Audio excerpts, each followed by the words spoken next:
Fawn and Matt.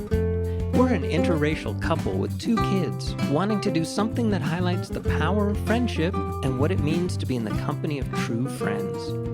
We're going to move our society away and out of the loneliness epidemic and into a friendlier, happier world.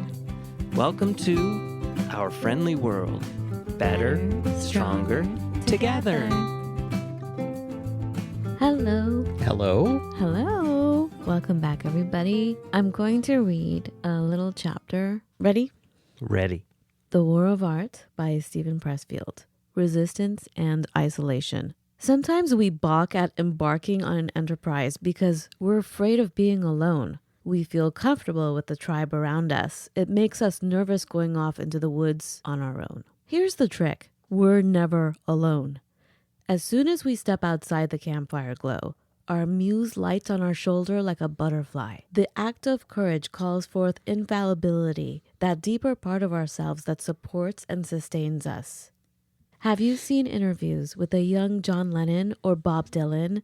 When the reporter tries to ask about their personal lives, the boys deflect these queries with withering sarcasm. Why?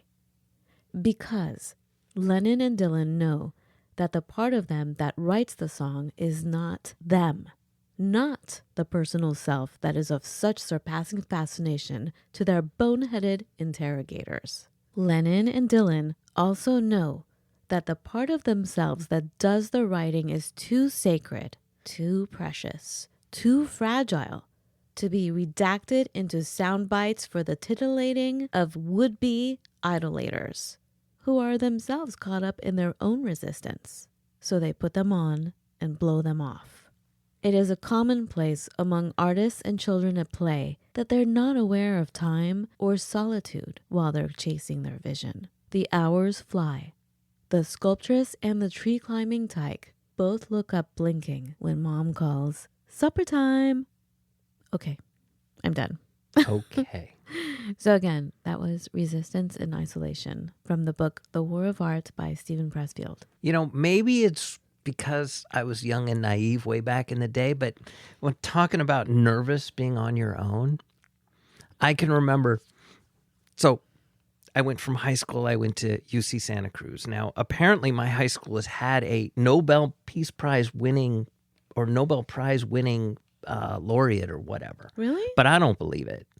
Wait, what? I went to the site recently enough, and they were bragging about that. I don't believe it because we were all dummies. And maybe that's just the condition of like the 17, 18-year-old, but we were all dummies. But I went from high school to UC Santa Cruz. I swear it's still a singular moment frozen in my head when like they had you fill out where are you going, and then they matched, then they printed out a list that said everybody was going to the same school as you. I was so happy nobody was going to my school. Mm-hmm. Oh my God, I was happy. Yeah, you want to get away from that. I mean, for me, that was prison. I was trying to escape. Well, it's not that it was prison because I had my friends, but everybody who I was in my little college prep classes with, I didn't want to hang out with these people. I didn't want to be close to these people. I didn't want to be even in the same city as them after I got out of high school. Was your school the same as mine? I mean, we're both technically from LA, but you're not really LA. Very LA, thank you. No, you're so not LA. Oh my God. You can't be more LA than me. No. I was more LA than you. No, you were West LA. You were not LA. Well, that's just it. West LA it's its own phenomenon. And I was LA. Yeah, but you're in LA that doesn't really count. Hectic. No, because people from West LA think it's the center of the universe, right? Yes. And that's why it has such the bad rap that it has. But anyway, what was I saying? Oh, I was going to ask, were you all pumped and primed to go to all the big UCs and the Ivy Leagues? Nope. See, in West LA we were. Yes. So if you didn't go to the UCs and the good UCs, not the party UCs. Like the one I went to. And for those listening in other countries, like the ones that were ideal were like UCLA, USC. The UCLA, UC Berkeley, UC Davis. UC Berkeley. UC Davis was still like a party school. They were a little farmy, but they were Yeah, they were that's just it. serious. They were serious. Yeah, but Davis was not. they were agricultural. I'm just telling you from my perspective of my high school, the way they were like pumping us to But go yeah, into these things. You didn't want to go to UC San Diego, UC No. Santa Barbara, UC Santa Cruz. Well, UC Santa Barbara was like not even spoken of. Exactly. But That's how much of a party school it was. no, it was not a party school. Oh my God. Isla Vista? Oh my goodness. No, UC Santa Barbara? UC Santa Barbara was not considered a party school. San Diego, yes. I don't even know because I escaped all of that. But it was just interesting. Anyway, what were we saying? I said I was not nervous to embark upon a new adventure all alone. Well, also, those people who were primed to go to these things and they were taking all the classes, to that group of friends or that group of that culture was definitely something I didn't want to be around because it was so, what's the word for it I'm looking for? They had you at an arm's length, like you didn't belong. Right. Yeah, it was very territorial. It was very cliquey. It was very... Perfect description, Matt. Territorial, right?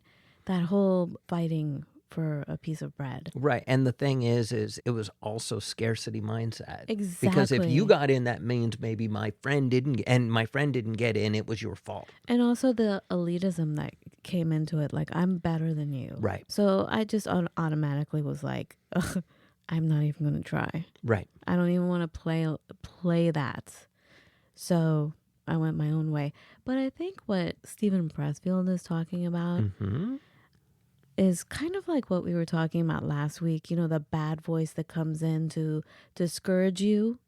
And the more success that you find, whether in relationships or doing your heart's desire in the world, like your creative endeavors. And again, it has to do with friendship too. Like when you meet someone or your significant other, like your partner in life. There is that voice that comes in and says, I'm not this enough, I'm not enough, or I'm a bad person, or I'm just not good enough, or whatever voice to distract you and to intimidate you and to discourage you from following that highly vibrant path that is in you. It's discouraging you from going there. Why? Because isn't that the world we live in? It's very black and white, yin yang. There's the spiritual and also the physical, right? There are always two opposing things. Where there should be three, but yes. Well, I mean, you're a spirit body and you're also a physical body, and both compete for one another. Yes. Right? The good and the bad, all of that. So it's a natural thing that occurs. What you were saying last week is you can't. No, I was saying you can't get rid of it. So you have to say, hey, you're going to be in the back seat, the voice of fear, for example. You're not allowed to drive. You're not allowed to touch the radio, right? But you're saying, get that thing out. And I'm like, yeah, you're right. Let's get it out of here, right? So then I was talking to the coach after that, my business coach, and she said, I'm sorry, but it's impossible to get it out of there. You can't. And you know what? She's right, because like looking at it religiously, there is like we're spiritual beings, but we're in a physical body. Yes. It's not like you can get rid of one while you're living. They coexist. So you have to figure out how to deal with it. I don't know. It's a conversation, because every time I listen to you and your argument, I'm like, yeah, you're right, Matt. And you're always right. Hey-o. Okay, first of all, there's not a dichotomy, it's a trichotomy. There's a body, a mind, and a spirit, and we need to cultivate all of these things. However we cultivate them. I'm talking spirit and mind. Then there's physical. That's the body. What did I say? I'm talking spirit. You were talking and spirit physical. and physical, but you ignored the mental. People always pick two, they don't pick three. Okay? I don't know.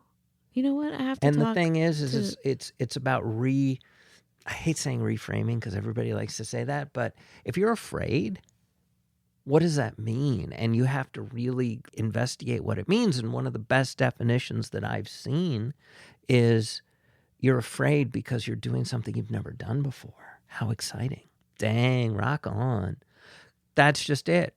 And thinking back on my life, I mean, I should have been terrified to go to university. I was hours away from home. I didn't know anybody there. Oh my goodness. So you were not afraid to embark on an enterprise Let's go. because you were going to be alone. Yes. Yeah, me too. Because I was about to open the next chapter and I knew it was the next chapter. Do you think most people are, though? Like you and I are maybe that's why we are together, because we like and always ran towards the being alone and The bright light. going against what the normal masses in society are into. Well, attitude has a lot to do with it. And also a history of previous successes have a lot to do with it. So you start to run into, of course, as we've talked about oodles of times, the blockbuster trap, which is just because you've been successful doing this thing since the beginning of time doesn't mean you should continue doing it. However, in this particular instance, running towards the new, wow, even if it's a failure, it's a spectacular one. But, it's interesting you're saying this, Matt, because a few weeks ago you were saying because you don't look at social media, because you're not aware of what's going out there, that you feel like maybe am I inadequate because I don't know what's going on out there? Do you know what I'm saying? Because you're not following all these trends and all these things that are constantly popping up. Right. And that is true. But that's just it, though. Like, can you be truly comfortable with stepping away from the campfire and having that thing on your shoulder light up? That's the genius. That's saying, hey, do this now. Something that no one else has done, or that's not the consciousness of the tribe around the campfire. You're out in the woods, completely in the dark, and you have to rely on your genius, if you will, that spark, that little, what do you call it? Like a little deity, or no, not deity, but muse. Thank you. The muse that will light the way for you. But you have to go in the dark first, right? Right. And you have to have faith. Right. And that's what we were talking about last week. You were saying and that's just it. So even when I expressed my nervousness or my uncomfortableness, it was a moment for me to reflect as to, okay, so is this real? Is this not real? Question the first. Then question the second is, if it's real, what are you going to do about it? Because we always have choices and options. It's usually a matter of understanding the situation you're in. And sometimes it takes a friend showing a mirror up to your face, and sometimes it takes you just realizing. But as soon as you notice, as soon as you pay attention to even your own self and your own feelings and try and figure out why. And the problem is we're so scattered and diverted, it can be so hard to have a minute to think through something. Because, oh my God, I'm hungry, or oh my God, I've got to get to work. Oh my God, I've got to ... And being able to, I call it spending a brain cell. Spend a brain cell on a problem, which means basically carving 5-10 minutes to just think about this thing that maybe you don't even want to think about. So the isolation you're saying could be within 10 minutes? Yes. And that's what we need? That's a lot of what we need. Yeah. But isn't it interesting that much like how there's not a whole lot of friendship happening because there's no time, there's not a lot of time for you to even have that with yourself. Yes. To scary. have that isolation that's needed. Mm-hmm. It is scary. And I'm like 25 times as guilty as anyone else, because it's like even when I have a wonderful free day, it's like, I want to do this, and this. And then I have no time. Right. I know. I was just saying because, our whole family had the flu and I was taking care of everybody, and then I got the flu. And I was just saying, well, even though I'm meticulous and I'm on the daily trying to take care of everything, like always making sure the house looks good and it's clean, and we all do our part, taking care of the laundry and all of this. Yes, Matt takes care of the laundry every morning. And that's it. Stop it. So, but the thing is that when I am forced to sit down or to lie down. Oh dear, here it does that comes. mean that it never happens, right? Like no matter how tired we are, we have to keep going, right? Who takes naps? Until we exhaust ourselves. Beyond. And then we sleep. And then that's on the daily. You're just exhausted by the end of the day. But like when I'm so sick that in the middle of the day, I have to actually lie down and my head is down on a pillow and I'm looking and I'm like, oh my God, that bench has so much dust on the bottom of it. Like the bottom of it. Mm-hmm. I got to get up and clean that.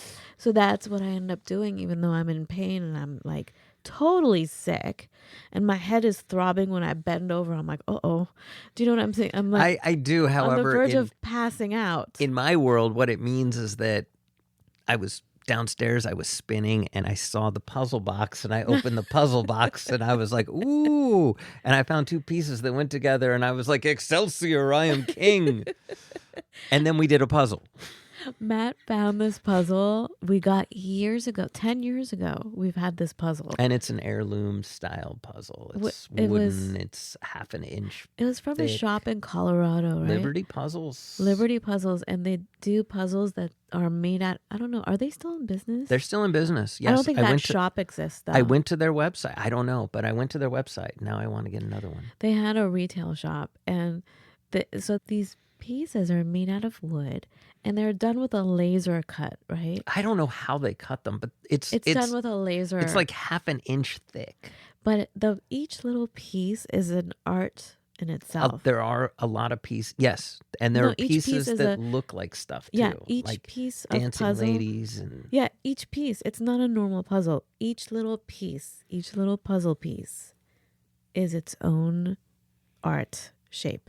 So like Matt said, a dancing person, or there were sunglasses. There were like it's really amazing. Mm-hmm. And then when you put everything in, and it's wood, and they're tiny. The pieces are small. Like honestly, each little puzzle piece could make a beautiful necklace on its own. Maybe. Right?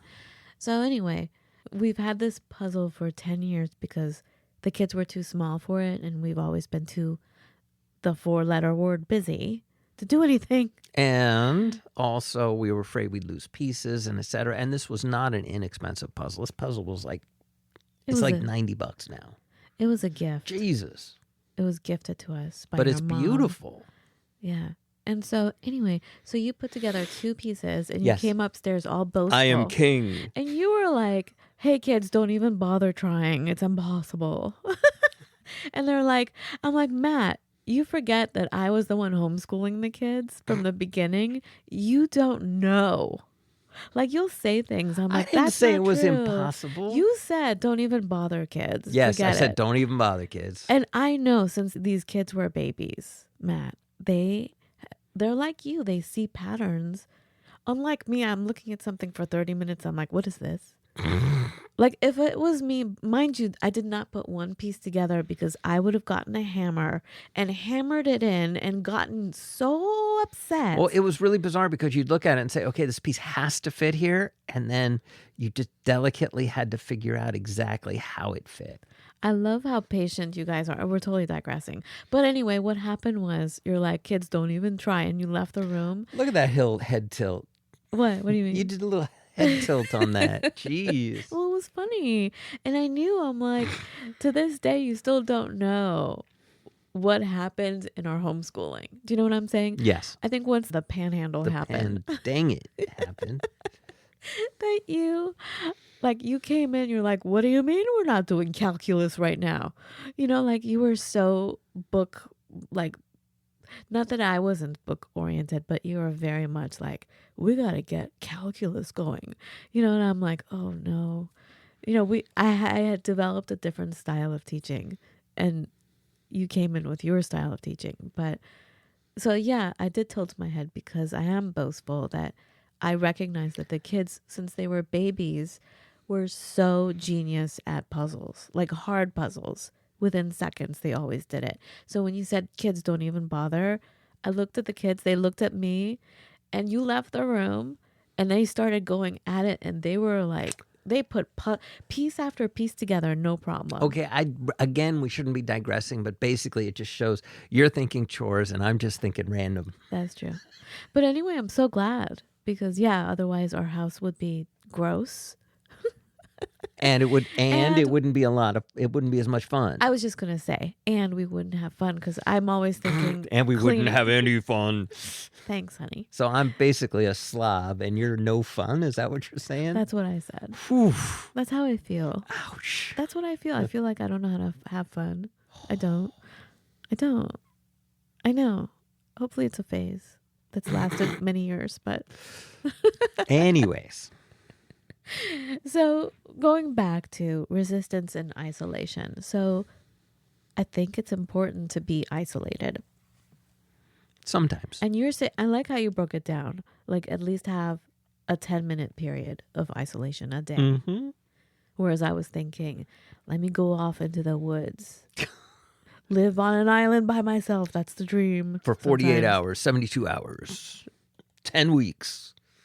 Yeah, like I daydream. Even though I'm such a huge cheerleader for friendship and community, at the same time, you guys, I love daydreaming about maybe going to a retreat where you don't speak.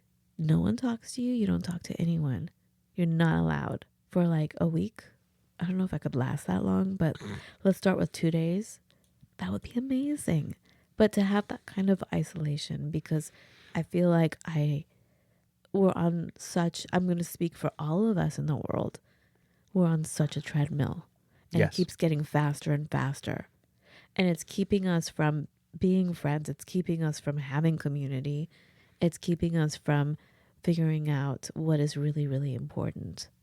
Because we're in a rat race. It feels like, not to be so negative, you guys. I'm sorry. But come on, isn't that really the case? I don't know about other countries because it's been a minute since I left and traveled. But I don't know.